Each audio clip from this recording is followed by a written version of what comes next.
സ്വതക്കക്ക് 9 ലക്ഷം കൂലി കിട്ടുന്നതാണ് ഏറ്റവും വലിയ സ്വതക്ക. അതേതാണെന്നറിയാം?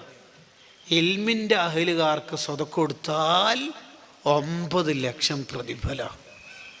ഇപ്പോൾ ഒരു 5ാം വർഷം ദർസിൽ പഠിക്കുന്ന ഒരു മുത്താലിമിന് 500 രൂപ കൊടുത്തു. ആ കുട്ടി ജമുൽ ജവാമിൻ്റെ 2ാം വള്ളിയോ ഷറുൽ മിൻഹാജിൽ ഇമാമിൽ മഹല്ലി അഥവാ കൻസൂർ റാഹിബീൻ അതിൻ്റെ 2ാം വള്ളിയോ വാങ്ങിയാൽ നമുക്ക് മുതലായില്ലേ? ആ കുട്ടി ആ കിതാബ് ഓതി പഠിച്ചു, ആ കുട്ടി വലിയൊരു ബിരുദധാരിയായ ആലിമായി, ആ കുട്ടി മുദരിസായി, ആ കുട്ടി ശിഷ്യന്മാർക്ക് ഇൽമു പറഞ്ഞു കൊടുത്ത് എത്ര കൂലി കിട്ടും. നമ്മുടെ സ്വതക്കൻ്റെ കാര്യം നമ്മൾ നല്ലോണം ശ്രദ്ധിക്കണം. മറ്റുള്ളവർക്ക് ഉപകാരം ചെയ്ത മനുഷ്യന്മാരെ അള്ളാഹു കൈവിടൂല. വല്ലാഹു ഫീ ഔനിൽ അബ്ദി മാ കാനൽ അബ്ദു ഫീ ഔനി അഖീ. ഒരാളുടെ ഒരാവശ്യം നിർവഹിച്ചു കൊടുത്താൽ അയാളെ തന്നെ അള്ളാഹു ഏറ്റെടുക്കും. അത്രേ.